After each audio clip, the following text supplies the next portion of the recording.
All right, welcome back. We have another episode where we're speaking to exited founders, part of the Exited series, where we're trying to get the live, learn lessons of folks who have gone on and achieved what less than 7% of us small business owners ever will. Today, we have with us John Rood. Thank you for joining us on the pod, Bootstrapping to Billions. Hey, Chris, happy to be here. Thanks for having me.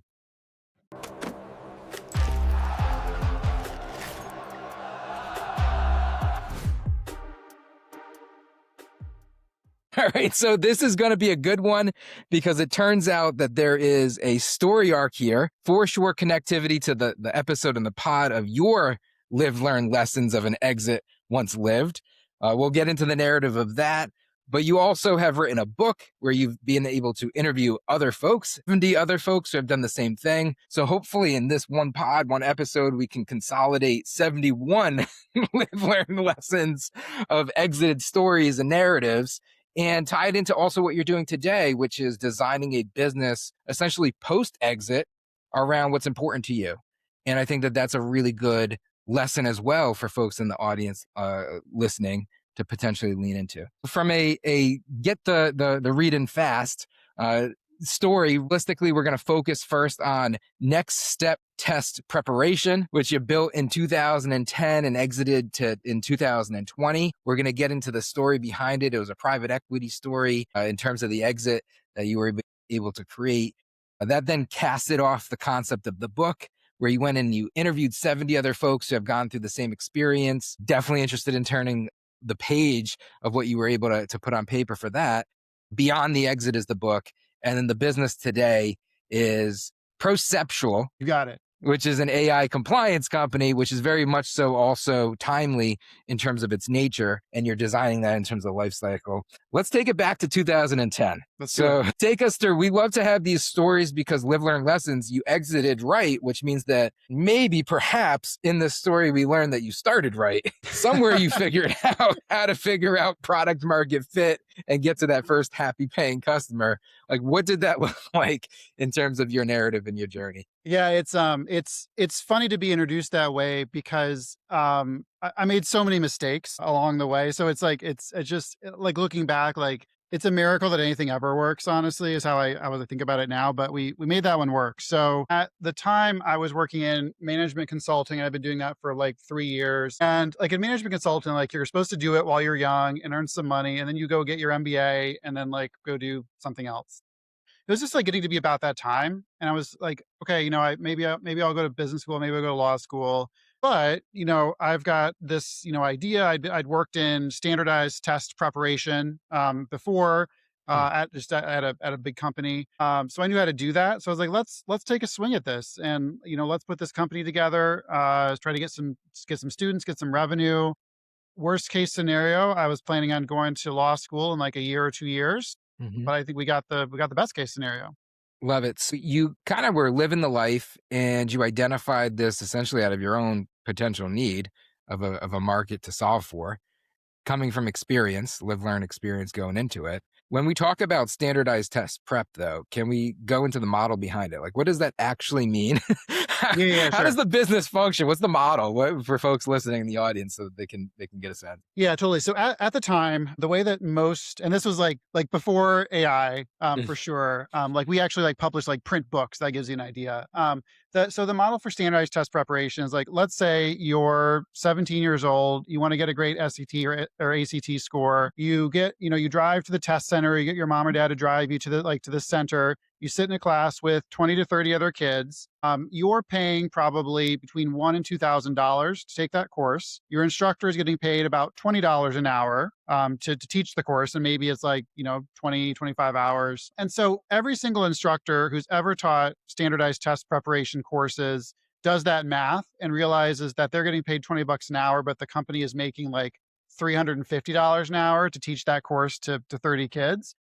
And so everyone thinks like there's got to be like some way to figure this out. And so the model that we started with was doing all individual tutoring focused on the graduate school and professional school entrance exams, like the law school entrance exam, the GMAT, the business school, which is the business school exam, and then ultimately the medical college admissions test, which is where we ended up having a real company. Gotcha. Why did you pick those niches? So the law school admissions test was what I had taught previously at one of my competitors. So I actually knew how to do that. And the first like probably 50 customers were just like I taught them. And then like I had my wife who also had taught standardized test prep. She taught a bunch of students too. And that's how we started. So it was just like kind of like dumb luck where I'd worked in that industry. I knew how to do it. And so we just went and did it. So you literally were doing that math. You were sitting Oh, yeah. back and you're like, wait a second here, 30 students, 20 an hour, something's not working out. These margins aren't in my favor. Let's figure this out.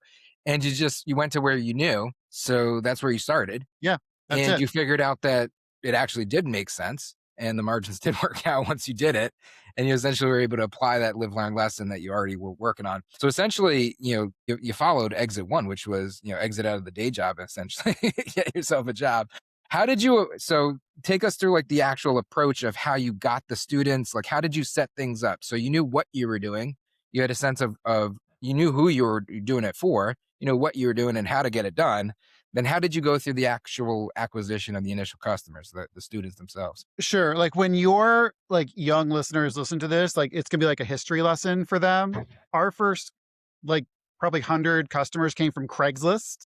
Like there's probably people listening who don't even know what that is, but we got a bunch of customers from Craigslist. And then just did like a bunch of like on the ground marketing, like going out to the local universities and all of our markets and doing posters and presentations and all that good stuff. And then ultimately just started running Google ads. And it's like, it's weird because like almost every business that I've ever seen has an inflection point where they're able to buy traffic or buy leads like cheaper than anybody else. And usually it's like exploiting kind of like a loophole in the timeline of that world. And just in that time, like nobody was buying our key terms on Google AdWords. And now that is like a ferociously competitive market. And a similar thing, like 5 years ago, you could buy Facebook traffic for like a penny. And like now you can't anymore. And that's just like those things go in cycles. And we just hit the bottom of the pricing cycle for buying on AdWords. Yeah, right. So a couple of definitely like very key things that we could probably pull out and then also level up on. But from just a sense of identification of the demand in the market, you went to where the market was. You went to students, you went to Correct. Yeah. universities, you quite literally went to the source Yeah. and you were able to get folks in terms of like that conversion. So what was it? It was like a flyer on the campus. And I mean, the Craigslist, you're essentially you're posting, hey, who wants test prep? And it's as simple as direct marketing like that. It's the thing. Yeah, I think it's pretty simple direct marketing. I think also at the time, like in our market, and I think a lot of other markets too, no one really knew how to do copywriting very well.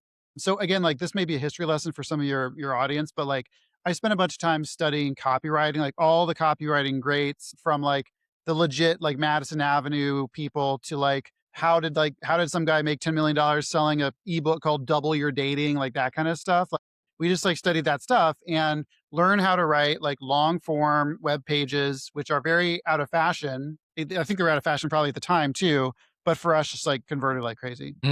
So identify who needs it. All right, we want to take a quick break from today's pod to shout out our sponsor, Go HighLevel. I had the opportunity of hanging out with the founders a couple of weeks ago. They're really cool guys, but they're building an even cooler platform. Platforms and tools may help you do the work, but HighLevel helps you build the business. HighLevel is an AI-powered business operating system that serves as the foundation your business can run on. This is where your customers' conversations, workflows, and decisions all come together, and where AI actively moves things forward. It follows up automatically, prioritizes leads, books appointments, updates pipelines, and keeps everything in motion so you don't have to. You're not bouncing between systems or manually stitching together processes. You're building on a single operating layer, something that learns your business over time and helps you run it better. This isn't just a place to get work done. It's where you build a better business. If you're ready to build something smarter, start your 30-day free trial through the link in the description. Check out gohighlevel.com, link in the description, 30-day free trial. Now back to today's pod. And again, goal of the episode is we're trying to identify the story arc of success and the patterns, the pattern recognition of what actually was good timely decisions that you made in the moment. Yeah. And that kind of led it forward. to get to where you were able to get to it, which is the exit. Simplification of those live lessons learned for folks to just go and say, hey, this stuff works, just go do it. So for you, it was you were having experience, you had life experience, you were actually doing the thing. You said, hey, if I just did this for myself instead of somebody else, I could probably make more money essentially doing it. And then, you set off to do it. You found the customer by just going to where they were. You met them where they were on campus. And then you just you wrote really good copywriting on Craigslist Yeah. because Yeah. that's where people were browsing. Right. Talk about a great bootstrap story as well, Craigslist. And folks, they essentially converted through and they came in. The conversion point was essentially, it was a program, it was a test prep. Mhm. So it was finite and you had it created. The coursework was already created. Was it structured in terms of instructor led on a weekly cadence, or how did the human function work, or is it completely digital? No, it wasn't. There was a lot of human elements. So what we started selling initially was individual tutoring, which was like, it's in some ways a good market and in some ways such a bad market that our large competitors didn't want to deal with it. Mm. So that was our first niche, I think, into kind of on the product side. But what ultimately started the flywheel for us is we noticed that one of the tests that we helped students pass, the medical college admissions test, was changing. Like just like the official makers of the test were like radically changing the structure and the topics covered on the exam. And so when we found that out, we just did like a huge effort over the course of 18 months with the entire team to focus the entire company on the best experience for the new test. Because it And put so you on that's level playing ultimately field with everybody else. I mean, everything was exactly. changing. You Yeah. could now compete with anybody that was an incumbent. Yeah, that's exactly it. And so we kind of came back to market saying, "Hey, we're the company that's like this is all we do. Like we're like super focused on this new thing." Ultimately, that's the period where we were able to transition from kind of like the services based delivery to more online Mm. delivery. So we did more online courses, we did more online practice exams. That was a big market for us, and that's ultimately what got us kind of out of like the educational services trap, which is like those companies are not valued particularly highly, and Yeah. into more of like the content and technology side. Yeah, I love the fact that we're in this story arc. Did not know. Glad I asked. Because yeah, like this is like a very much so bootstrapped story arc. You start with a service and you found a lane, and you also identified a market opportunity to be able to go into it strategically. A lot of amazing things are coming out of this episode, had a recognition for folks listening. Like this is how to do it right type of thing. Right. And then go all in on the bet. But from a simplicity perspective, anybody listening, you can start with a service. You can learn how to do it very well, turn it into a structured program, which could be a productized service, it could be a course, it could be any level of delivery in that mechanism, and then go on to this next evolution of the ladder being SaaS, turning Yep. into a software.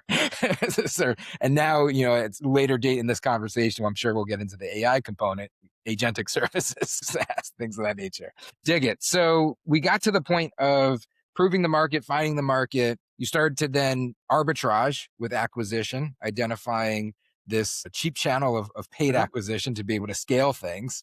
That was probably the pressure to be able to turn it into a more of a scalable model and move it out of the service to more of the coursework in the SaaS. Yeah, I think that's pretty accurate. And so now you're naturally growing this thing, you're naturally evolving this thing, you're naturally scaling this thing. Where are we in terms of the timeline? So 2010 we started, 2020 we sold. So this is probably like 2015 that we kind of were able to transition the business into more of like more online, more content, more technology. Then ultimately just like kept growing throughout those next 3 years. And then 2018, we had our kind of formal exit. I know we'll come back and talk about it. But we sold to a private equity buyer, and I stayed there in the business for 2 years after we had sold, and then ultimately was out in 2020. Gotcha. So it was a full, it's a full transitioned out exit Yeah. by 2020, but the deal was done in 2018. So we're at 2015. We figured out the model. We have another several years of scale and Yep. perfection of the model.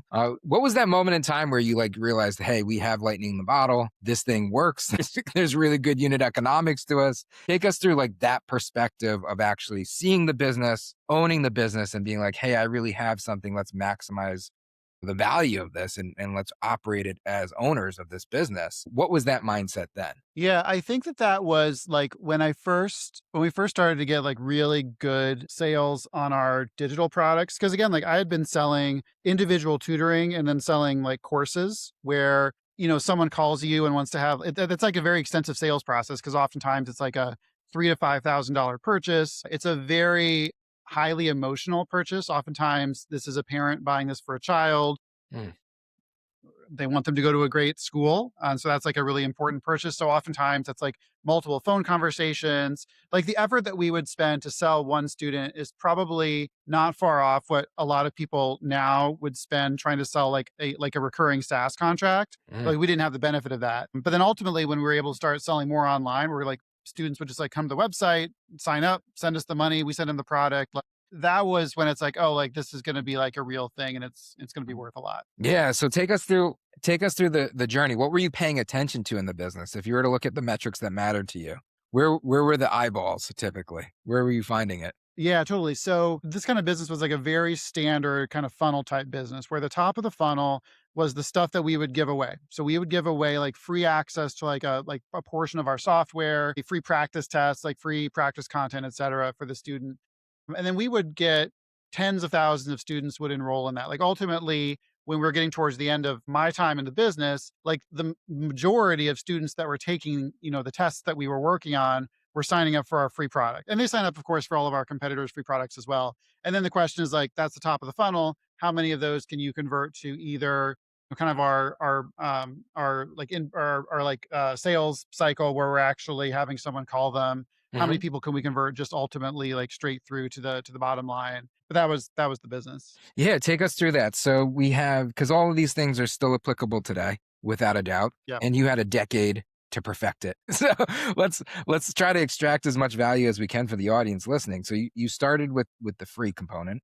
The free component was, is that where you're putting paid traffic towards? So how are you Yeah. getting the So tens of thousands of folks? Yeah, so we did some paid traffic to that. A lot of that ultimately is word of mouth. So Hmm. like the bad thing about educational services is there's no recurring revenue. Yeah, The good thing about educational services is that generally you're reaching like a highly consolidated audience and they peer all talk network. to each other. Right. Yeah. So whether that be like college students, parents in wealthy zip codes, like whatever, like if you are like the winner, like it's like a winner take all market, like because the students tell the other students, and that ultimately drives like a lot of folks to our free tier. And then it's just our job to convert them. So it was really the referral base, and were you incentivizing the referral base? So did you build that into your mechanism? Yeah, totally. We tried all sorts of things for that, and like some of them worked, some of them didn't. I don't think that ultimately any of that was like secret sauce. Like I would tell you if it was, but it's like in that world, like referrals just come for free, which is I don't know, like it's easier than you might think for that part of the business because again, like let's say that you are a college student, you want to go to law school, one of your friends asks you like, "Hey, how did you pass this test?" And you just tell them, right? You don't Yeah. expect like you'll get $10 for it. You just answer their question. Yeah, and at the time, there was no attribution or anything back to that, so you weren't looking at any sort of data set making these types of decisions. So you were just refining the model. You essentially were looking at it, you saw traffic in, you saw conversions coming through, you saw free to then the sales trigger. What did you define as a moment in time trigger event for sales opportunity? So we would have all that free traffic, and then ultimately we are doing a bunch of email marketing, and either one of two things would happen, which would trigger something in our system. Which number one is a purchase, usually of a relatively low cost product, which again is just like part of the funnel, or a request to talk to a live salesperson. So low ticket purchase, like a low ticket purchase would be what? Like a PDF or something of that nature? Or Like a practice exam, maybe that's like 50 bucks, $100, something like that. so some sort of purchase-based intent or a request to speak. The purchase-based intent and the request to speak, did they both route the same direction? So was it just book a call? Yes. Yeah. And then so essentially you had somebody that was on the phone and your Mhm. job was essentially drive traffic, tens of thousands of users to participate in free resources, trigger them into some level of action or activity that produced a call, Mhm. book the calendar for the individual, and then that individual was essentially converting into the prep program, which Correct. you said is 2,000 to 5,000 in terms of preparation for this Right. for the examination, and that was the business. That was the whole thing. That Yeah. was the business. That was the Yeah. business in a nutshell. And you were able to take that and figure out how to scale that model and then package that model.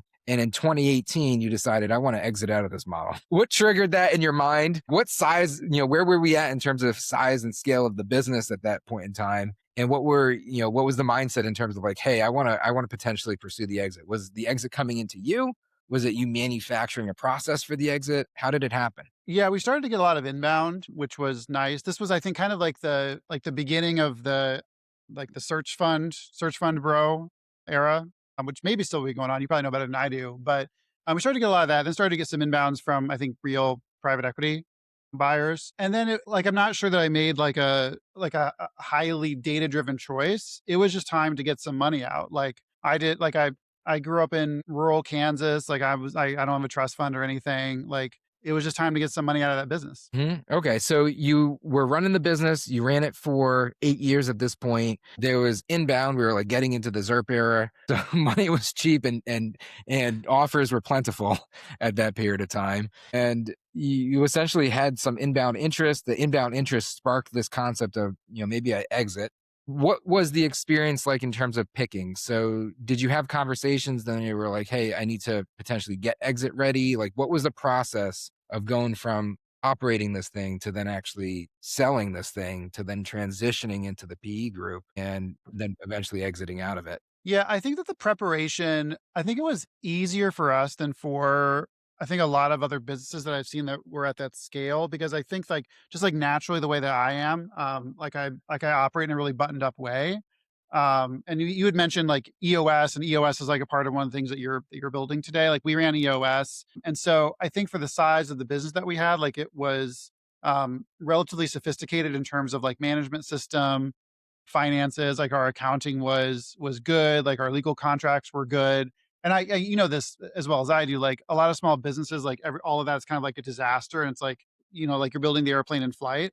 I think I was better at that. And I'm worse at like a lot of other things, but I think on the organizational side, we were better at that. So I think we were relatively ready to go out to market. Like the finances that I thought our business had, like were very similar to where ultimately we came down on like quality of earnings when that got professionally done. Now you had the privilege of post exit interviewing 70 other folks because you transitioned in this moment in time. When did you start writing the book? Did you started at 2018? Did you start 2020? When did No, we- I started that. So I think we got the idea for the book in like 2022, Mhm. more or less. So I took some time off. I did some other stuff.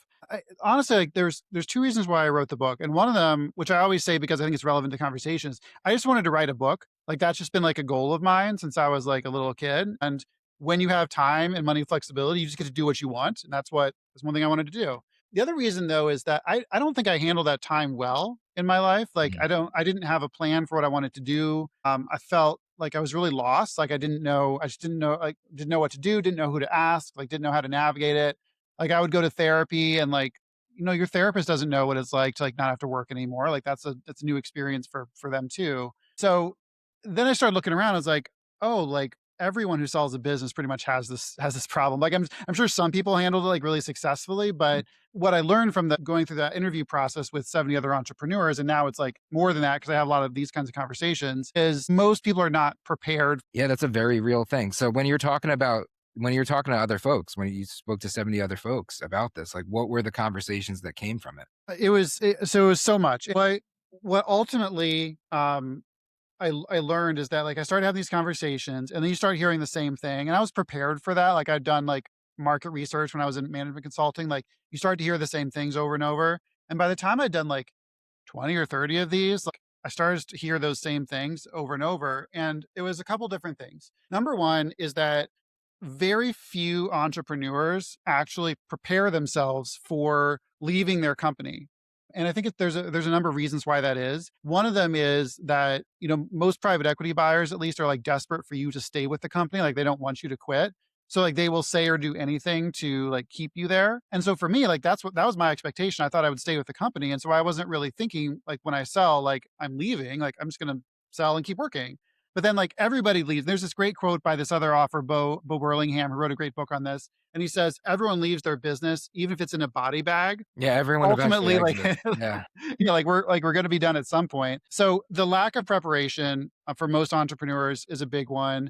The commonality of kind of like being what I call lost in the woods after you have exited your business is a big commonality. And then, and we can talk about this too, like the cycle that we see of doing things that are meant to fill the void in our lives after we leave our business. And they are a very similar set of things. They are advising startups, angel investing, and doodling around with your financial investments. Almost everyone goes through those stages and then ultimately like kind of moves past it. But that was a very common process that I saw. What did you do first?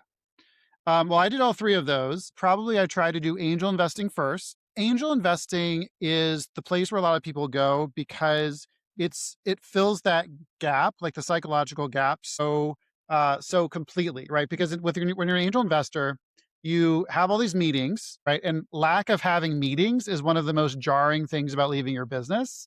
So now your calendar's filled up again, right? You're like, oh, I'm busy, like I'm doing stuff, and all these like really like young smart people call you and they're like, oh, Mr. John, like, you're so smart, you exited a business, like we really need you on the cap table. And you're like, oh, that sounds great, here's the money. And you never hear from them again.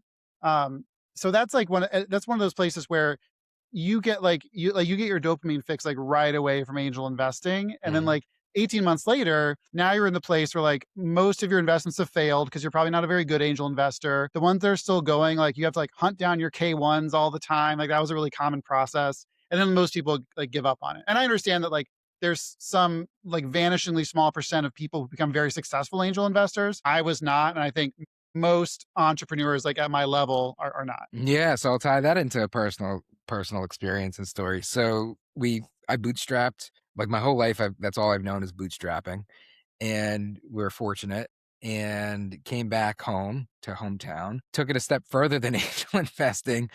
Ended up taking on a lease for like 35,000 square feet to launch an accelerator incubator in my hometown in like 2012, which was like the first of two. So this was the Mhm. first one. And it was like essentially open the doors.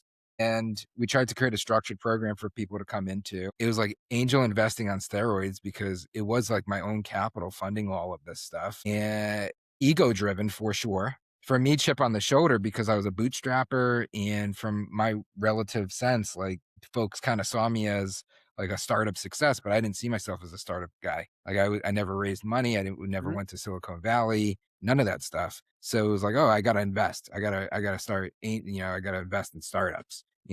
Turns out, yeah, very difficult. And if you're sourcing deals from like a very small location and that's your whole structure, not very, profitable.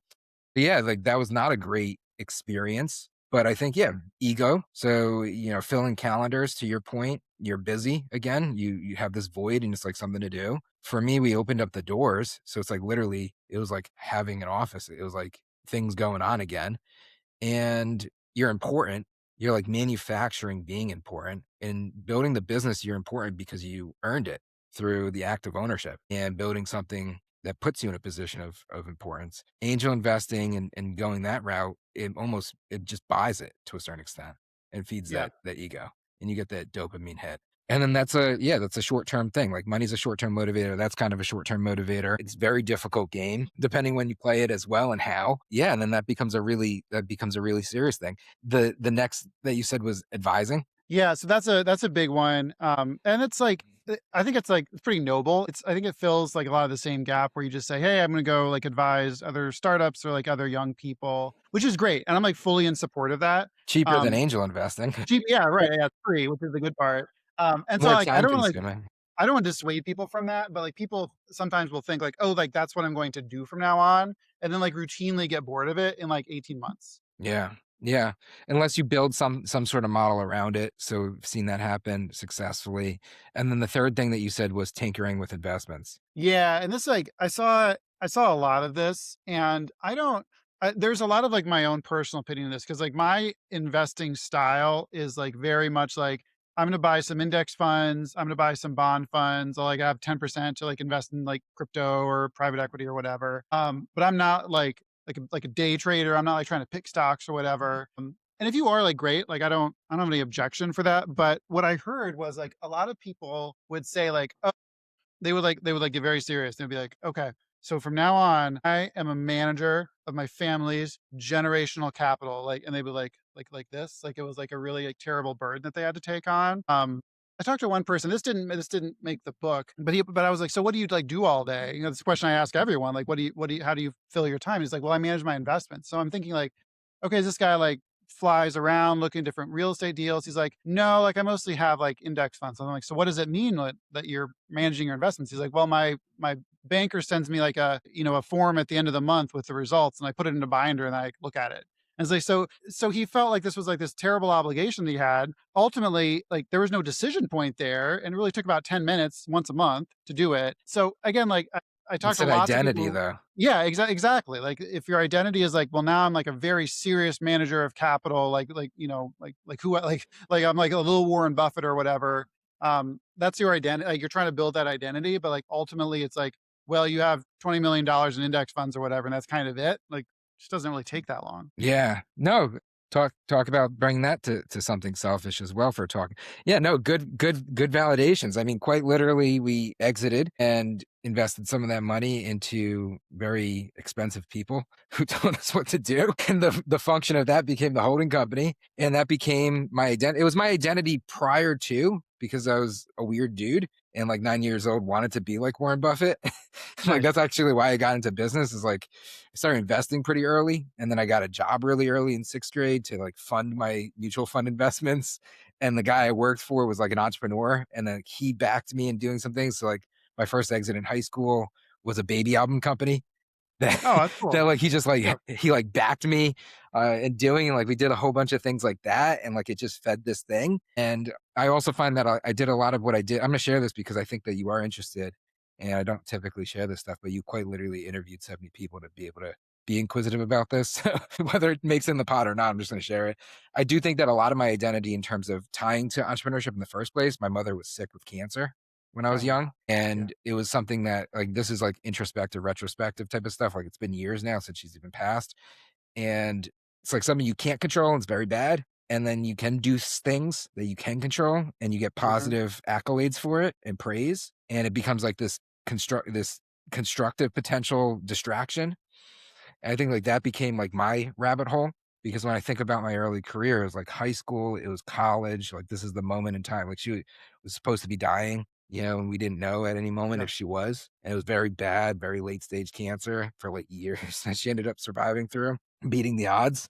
And it was like as long as she was fighting, I was fighting type of thing. And yeah, so very No, it's a great story. I think that you're right on in self-diagnosing that. Like, and that's like the totally universal. It's not even just entrepreneurs. Like everyone wants to have control over a world where like fundamentally like so much of what happens to us is like due to chance or whatever. And one of the great things about having a business is like you feel like you have a lot of control, and you do. yeah. And then that just like goes away like overnight. Like you lose Yeah, like all of so that. since much so to you, you exited in 2018, 2020. It was the ZERP era. I'm curious in terms of what that moment in time was like, because it was totally different than it is today, Totally.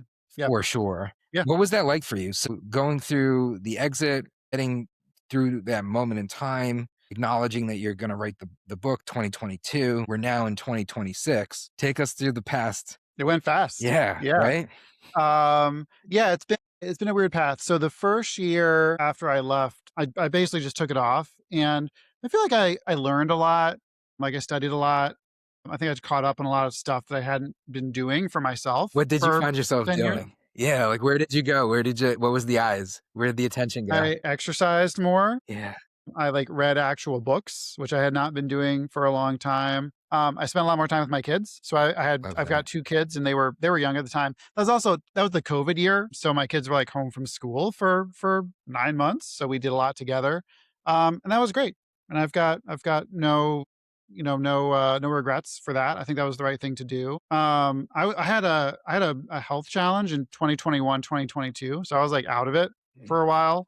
And that's kind of like the gap in my resume. And then I decided to write the book. And then as I said, I'm doing some AI governance and compliance consultancy work now, but I just don't feel a lot of pressure on any of it. Like, I think that one of the mistakes that I was able to see other people make, and I think most people kind of realize it in retrospect, was like the unhappiest people I interviewed were the people who went through this phase where they sold their business, they had enough money, like they didn't ever need any more money, but then they were like, "What am I going to do?" Like, well, I have to start another business right away, and they started another business, and then they're like in the slog of it because like starting a business like sucks, like it powerfully sucks. And so they're Unless it's doing your all this. addiction or something. Yeah. Yeah, right. And so like they're doing all this stuff and like they like staying, like staying up all night, like missing their kids' ball games, like their Mhm. spouse hates them again, like they get fat again. And then they look in the mirror one day, like, why am I doing this? Like I don't need money. It's not like I think most entrepreneurs know like what we're building for the most part, like is not gonna like withstand the next millennia. Like it doesn't matter what we're doing. Like why am I doing this? Like I could just go to my kid's ball game instead. Yeah, no, I'm gonna like this episode. Yeah, man, this has been so different for me in terms of a lot of the other conversations because a lot of the times I'm just like listening and trying to pick up lessons for the audience. And in this conversation, it's like very connectivity to self reflection. And I had this reflective moment. I'm just like, man, it's a moment in time. It's like fire being lit in the Mhm. cave. It is a transformational shift. It's happening. And do I want to sit here in 10 years and then have my kids look at me and be like, Dad, you weren't even in the arena. Like you knew what to do, Mhm. or like you had the skills, abilities, and traits, and you just sat on the sideline. Like, what's wrong with and like and I've sold myself on that story. So I don't even know if that's true or not, but like at least I've sold myself on that narrative as being one of the whys to get back into the game. And for the past year or now it's almost 2 years, we've essentially been pushing with with Bootstrapper AI, and it's like, yeah, this like redemptive push. And what I'm trying to drive connectivity to is the restructuring that you were saying, and the sense of of lifestyle and fit, and then not pushing. Definitively can feel that and resonate, and then having to get back into it, and that shift and feeling like the loss of competitiveness Mhm. and that aspect of it, that's also like I think a very real thing. Like I'm personally experiencing that right now, or have been as we've been pushing Yeah, this out. it's interesting that you talked about how you perceive your kids to perceive you because that is a powerful motivation for a lot of people. But what's interesting about it is that you can define that either way. So I once went to a talk as a small group, and the talk was being given by the owner of a managing director of a large private equity firm, like a multi-billionaire. His no one in his family will be hungry for 10 generations. And he was talking about why he still works so hard. He was like only a little older than me. Like I mean, he's, probably 50, maybe, my guess. And he was like, and he was saying that he wanted his kids to see him get on the train and go downtown and like work hard. That was really important to him. And so I started studying that question of what do our kids think of this? And Yeah. there's like no literature about it. There's plenty of literature that says that involved parenting is good for kids, but as I saw like more and more entrepreneurs like navigate like how they perceive their kids would think of them, I started to see like you can make that argument either way in your mind. And it's the same either way, right? You can argue my kids need to see me working really hard, otherwise they'll, just be like lackadaisical in life. And you can argue the flip side, which is, it's like all this evidence shows that involved parenting is great. And like no, I've never heard anyone go to therapy and they were like in therapy, what they're dealing with is like my dad only made $20 million, not $30 million. What you go to therapy for is like my dad wasn't there. The attention, yeah, where the attention Yeah. is in the perspective and the narrative, the self narrative that it's created. Definitively. Yeah. Yeah. Yeah. No. And then yeah, to that point, I mean, that's why I think I even added the asterisk of like, that's what I've sold myself on because, yeah, which is even a statement of selfishness. Yeah. To be able Well, to drive. but everyone does that. Like we're all telling ourselves different stories. Hmm. As entrepreneurs, like there's a kind of a subset of stories that we tell ourselves pretty frequently. And a lot of it is pretty I don't want to say self-serving because that seems like selfish, but I think a lot of it comes from the place of there's a thing I want to do, and I'm going to back into the emotional structure that lets me go do that thing. And oftentimes that's like start another business. Yeah. Yeah. Which is where you are right now. Which, yeah, right, exactly, exactly. How did you get into So yeah, it's a weird story. I thought I would get into AI governance and regulatory risk because I thought that'd be a big market. I think it will be it a will big be market for for sure. sure. Absolutely, dude. Yeah. Yeah, We're doing a lot of work with banks right now, and I know that it yeah. is. So like banking, healthcare, finance, anything to do with like infrastructure, like all that is like those are That's where we're large living right customers now. that have a lot of need, Yeah. education. And so that's going fine. I'm not trying to build the biggest thing that I can. I miss education and I miss teaching. I run a course on AI governance through Michigan State University, which is our certification partner. I do like probably more like marketing webinars than I should just because I enjoy doing it. And I just like I the thing I learned and was not like my natural inclination, like I had to work hard to learn this, is ultimately what I'm doing now has to serve me and my family as opposed to me serving it. Oh, yeah. Because Yeah. I don't need the money. Yeah. I just don't need the money. Yeah, no, but that's super challenging unless you design it appropriately, which you kind of stated you're designing it for lifestyle because yeah, it becomes like the right vehicle for that. Because if you put yourself in the wrong vehicle, then you lose control of it, you know? So yeah, so it's like the act of ownership in terms of the decision of that. On the education stuff that you're working through, like are you doing any of that Yeah. stuff? Yeah, a lot of that is like I like for like 10 years, I've been trying to poke around this world of like government retraining money.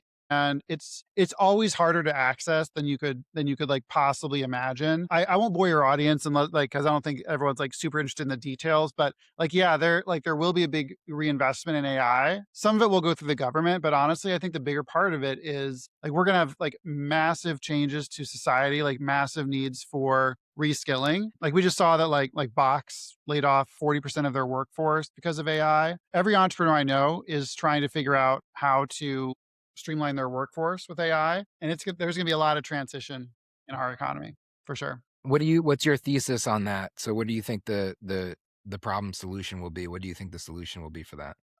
It's funny. I was debating with this with a friend of mine. His point was like in 10 years we'll have like no one will have to work unless they want to, and we'll have like robot butlers and stuff. And I've just like never personally seen things go that well. And maybe I'm a little bit too pessimistic. I think that there's going to be massive layoffs in the white collar economy. I think we'll see a lot more of those people enter the blue collar economy, like whether they like it or not. And I think that there'll be a massive run up of capital as like the gains of AI go like very disproportionately to the owners of capital as opposed to the owners of labor. And I hope I'm wrong about that. I really do, but that's what we're seeing now, right? Like unemployment is high, wages are low, and stock prices are higher than ever before. Where do you position yourself in that if you look at that as the thesis? Yeah, so for me, I'm doing 2 things. With my capital, I am, like, continuing to invest passively in, in the AI economy and the American economy generally, which I think will still do quite well. And then with my labor, working on, as I had mentioned, AI education and upskilling, as well as the regulatory work that we're doing. On the so taking it back again selfishly into this episode. So like Sure. our big narrative on Bootstrapper AI is quite literally this. We're calling it the great pivot. We think that all of these SMBs are either going to have to pivot into becoming AI adjacent or native. And we also acknowledge right now, and what I've been personally doing. So, like you interviewed 70 folks for the book, I've been personally interviewing folks that run bootstrapped B2B service businesses, which is like 8 million folks inside of that Mhm. 35 million SMB economy. It's a pretty significant percentage of the market.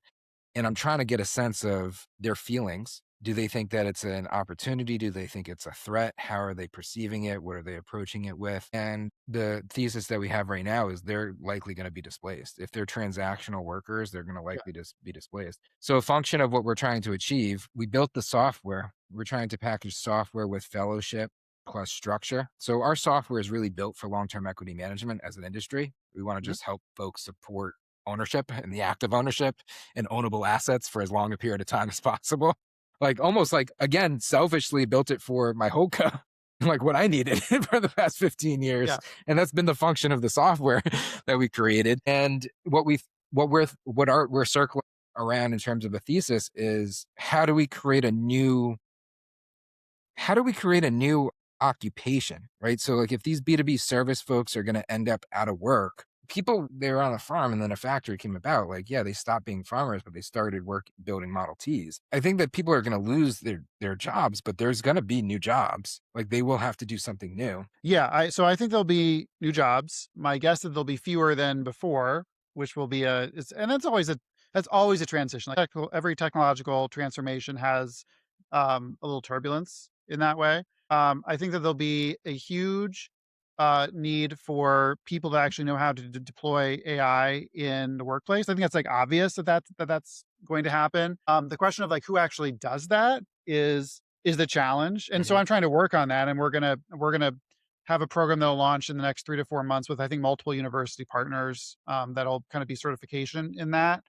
But I don't think that companies will do it. Like, companies invest so little in learning now, um, that I would be surprised if they're able to retrain their workforce given the budgets that most people are looking to spend on it. Yeah. So when we think about the deployment of AI, so we see it as two categories of business. And again, we're just focused on the SMB space. So those 35 million SMBs, 36 million SMBs, mostly bootstrapped. ICPs in the name. Also blue collar, which is the other portfolio. So it's the folks that will either go away and lose and become obsolete, or the folks that stay. Folks that stay will have the ability to stay because obsolescence isn't in that narrative, but they will need to adapt, right? Folks that are becoming obsolete, they could support the adoption. So what we're thinking about is how you can repurpose that workforce, the Mhm. B2B service person, and help them enable essentially the rest of the SMBs shift and adopt. When we're thinking about agentic workforces and the adoption of AI, from work done in the past, it's always been, you kind of need like documentate, you need rails to a certain extent. There needs to be existing governance and there needs to be rails for it in terms of delivering an adoption. In platform, what we're trying to do is create agentic process documentation, which most SMBs don't have. So before this, we needed to do it anyway, because just to make a more valuable business, you want it to be more transferable Yeah. and durable of an asset. So we were just doing it originally just to solve for transferability into the exit marketplace. But Mhm. now we're trying to solve it for like, how do we support the adoption of an agentic workforce for the small business owner that's not going to learn how to build an agent, right? Like we lived through we lived through yellow pages to .com. We lived through people who could learn to build a website. They chose not to. Mhm. We lived through the mentality of the average SMB owner being like, that's not me. I'll hire somebody. So we know that likely most SMBs won't be the ones doing this. Yeah. They'll likely be. And then we also know that the mindset of the average SMB is fear, right? How is this going to break things? Security concerns, which probably ties to what you're working on from a compliance perspective. And Yep. right. So it's like security and compliance becoming a primary protocol of governance. How do you do it safely and securely? And then it's a function of the actual rails to do it. So in our ownable OS, which is better than EOS, we document your proven profitable processes. We capture your financial engine. So we Mhm. have all your know your numbers coming in. We actually built it for underwriting. So we built it so somebody could get capital ready and you could do like agentic underwriting now, but it's programmatic at the time. Underwriting for capital and diligence for sale. But we capture all the data. We capture financial data and we capture operational data. We separate it into financial engine. Profit engine is acquisition, activation, and ascension of customers. Value engine is how you deliver the throughput. And then people engine, how you monitor and manage positive unit economics of your people. So we built the dashboard to capture like a key set of data. We're trying to capture the profit flows, which is what we call proven profit process documentation, to be able to deliver it. It's how we set up an ownable OS. We think that the future is potentially doing this at scale, making it super simple. So most SMBs don't. We've been talking to folks that have been embracing the agentic workforce. Like I've talked to some family offices. They're like, oh, look at this. Like, and they're showing me their agents running on a dashboard and stuff. I'm like, yeah, but like your average SMB, I don't know. I don't know if they're going to do that. Like, I don't know. I'm like, how did you get your SOPs in place to be able to train the agents? They're like, oh, we invested $30,000 3 years ago. Is your average SMB? I don't know. It's like we think documentation, because even if you don't need it for the agents, which there's a good chance you're not, even if you don't, I think the SMB is going to need it psychologically to be Mhm. able to feel comfortable adopting. It's going to need to still be their business, even if it's an agentic workforce. Yep. You're going to need a command center where you can actually track and manage things so you can still know what's going on in the business from a performance perspective. And then you need to be able to toggle on compliance, security, so you can do it in a safe manner. So like what we're trying to develop and design right now, it's like we want to meet people where they are. We don't want to scare them. I learned that lesson from Help Grow USA. Like we were trying to force Watson on business owners and they were like scared back 10 years ago. I think it's a slightly different now, but we don't think that your average SMB is ready for it. We're trying to meet them where they are, skate to where the puck's likely going to be. We think that shortly, a lot of these service businesses are going to be out of work. We think that every SMB is going to have to adopt. So we are trying to build the rails to support that. And we want to Mhm. transition through a program, a training program, service providers, bookkeepers, et cetera, transactional workers, to become more long-term equity managers. But we think the future of long-term equity management is really like an agentic workforce manager. So what we're trying to build on the back end of the platform is ways to do the things now that don't feel scary or heavy to a business owner, and they're valuable no matter what, because like as is, your business can be more valuable. As is, you need capital for your business. As is, you need to run your business. So we're trying to do the things that you kind of need no matter what, but we're trying to do it in a way where we feel confident when the moment's right, we can deploy an agentic workforce. And that agentic workforce, essentially, the bookkeeper was doing the one transactional thing. Agents replaced the need of them. We can make that bookkeeper essentially an agentic workforce manager, Mhm. managing their existing 100 clients because they already have a portfolio of businesses. And instead of just bookkeeping, it's like all of the agentic services for their client book, just like a web developer did web development, SEO, and all these other in that shit. And that's what we're trying to think through right now is like the future of work. Like, what does that actually look like? How can we retool the American workforce, specifically focusing on SMBs? So yeah, so we are quite literally doing this stuff live right now. We're running it and we're building it around what exists with existing long-term equity managers and their models today. Definitely a concern in terms of security and compliance comes up. Have you Yeah. messed around with agents? Have you messed around with your Claude bots and standing things Oh, yeah. up? What are your thoughts Oh, on yeah. that? From a security standpoint, I think it's a disaster. But I think everyone knows that it's a disaster. So that technology, like what was like trendy on Claudebot in like January, like now we're already seeing like it's March and Perplexity Computer is doing like most of and more than what you could do on Claudebot. So we'll see that kind of architecture be kind of like stuffed into like more like corporate safe boxes, Hmm. I would say. And then yeah, like there'll be like all sorts of platforms that are supposed to do governance for it. What we've learned doing governance work in AI is like it's a lot.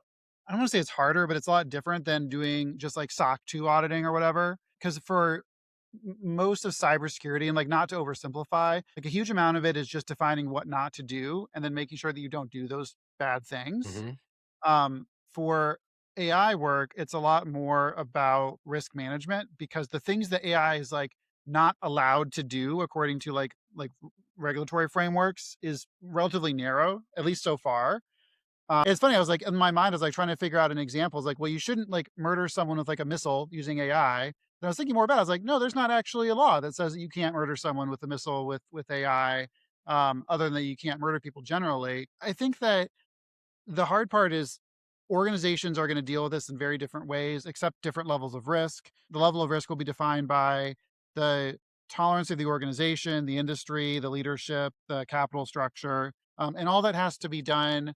I don't want to say manually because it's not like we're not going to use AI for some of it, but like the idea that you could like put an AI agent on governance, just like and say like just like go do it, is not that's not what we're going to be doing Yeah, for there's sure. got to be a human in the loop for sure. Yeah, And especially, I think that from highly regulated perspectives and where compliance is important and exists and matters, and there's ramifications for it.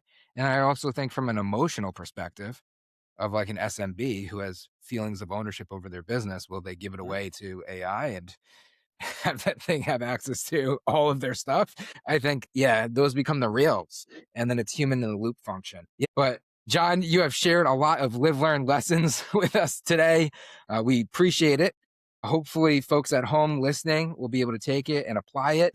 Thank you for joining us. Till next time, trust the process, commit to the journey. Thanks, Chris. Appreciate you taking time with me.